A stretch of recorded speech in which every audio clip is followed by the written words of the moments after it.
তিস্তা বাংলাদেশের চতুর্থ বৃহত্তম নদী, যা উত্তর অঞ্চলের তিস্তা পাড়ের মানুষের সঙ্গে গভীরভাবে জড়িয়ে আছে। এর ভাঙ্গাগড়া খেলার সঙ্গে যেন এসব মানুষের অবিচ্ছেদ্য সম্পর্ক গড়ে উঠেছে। কিন্তু এই নদীর পানিতে বাঁধ দিয়ে সবসময় দাদাগিরি দেখিয়ে এসেছে ভারত।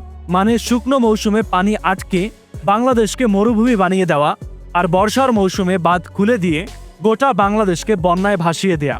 শেখ হাসিনার শাসন আমলে তিস্তা নদীতে বাংলাদেশ অংশে একটি বহুমুখী ব্যারেজ নির্মাণের জন্য চীন অনেক আগে থেকেই তৎপর ছিল, কিন্তু ভারত তাদের নিরাপত্তার ভয়ে সেটিকে আটকে দিয়েছিল।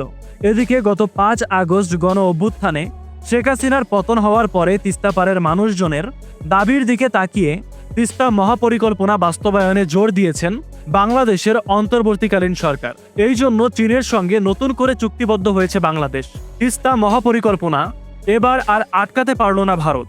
এতে করে কতটা চিন্তায় পড়েছে ভারত, কবে থেকে শুরু হচ্ছে তিস্তা মহাপরিকল্পনা, এই সকল বিষয় সম্পর্কে জানাবো আজকের এই ভিডিওতে।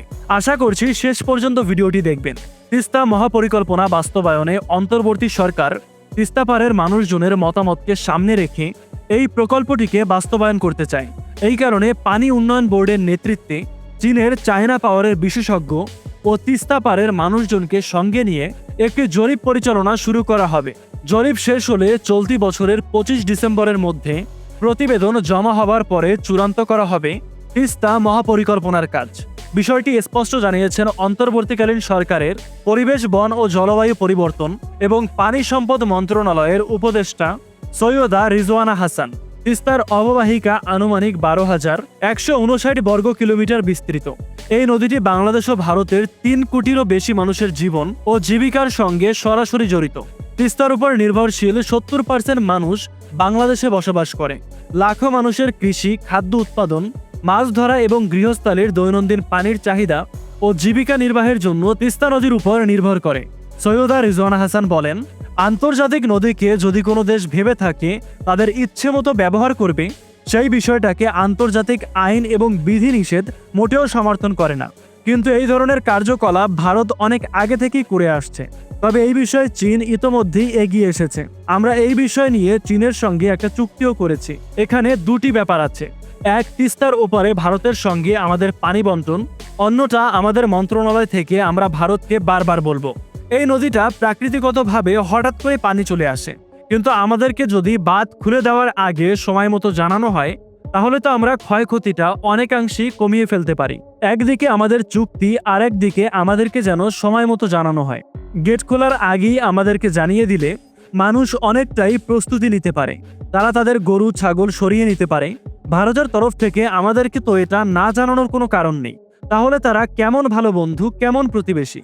একটা বন্ধুত্বের পরিচয় হবে কাজ দিয়ে, এটা আমাদের দাবি থাকতে হবে। উপদেষ্টা বলেন, 2016 সালে চুক্তিটা স্বাক্ষর হয়েছিল এই মহাপরিকল্পনার জন্য। সেই চুক্তি অনুযায়ী চীন কিন্তু প্রকল্প দিয়েছে। মহাপরিকল্পনার বিষয়গুলো যখন আবার চায়না সরকারকে পাঠানো হয়, তারা দেখে যেভাবে প্রস্তাবনা করা হয়েছে এইভাবে করলে সেটি টেকসই হবে না। এই কারণে চীন আমাদের কাছে আরো 2 বছর সময় চাচ্ছে। আমরাও তাদেরকে 2 বছর সময় দিচ্ছি, কিন্তু দুটি শর্তে। একটা হলো কি থাকবে আর কি থাকবে না। এই বিষয় নিয়ে তিস্তার পাড়ের মানুষের মতামত শুনতে হবে। এইটা শোনার জন্য পানি উন্নয়ন বোর্ড পাওয়ার চীনের এই প্রকল্প সঙ্গে নিয়ে তাদের মতামত শুনবে। পরিকল্পনাটা 2025 ডিসেম্বরের মধ্যেই পুরোপুরিভাবে চূড়ান্ত করতে হবে। তিনি আরো বলেন, তিস্তার 45 কিলোমিটার ভাঙ্গনের মধ্যে 20 কিলোমিটার জায়গা সবচেয়ে বেশি ভাঙ্গন হয়। তাই পানি উন্নয়ন বোর্ডকে নির্দেশনা দিয়েছেন 1 সপ্তাহের মধ্যে পুরো এলাকাটার একটি টেন্ডার করবে।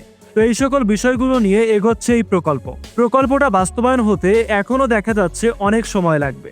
তবে আশা রাখা যায় এবার হয়তো এই বিষয়টা কোনো একটা সমাধানের দিকে যাবে। পুরো বিষয় নিয়ে আপনার মতামত কমেন্টে লিখে জানাতে পারেন।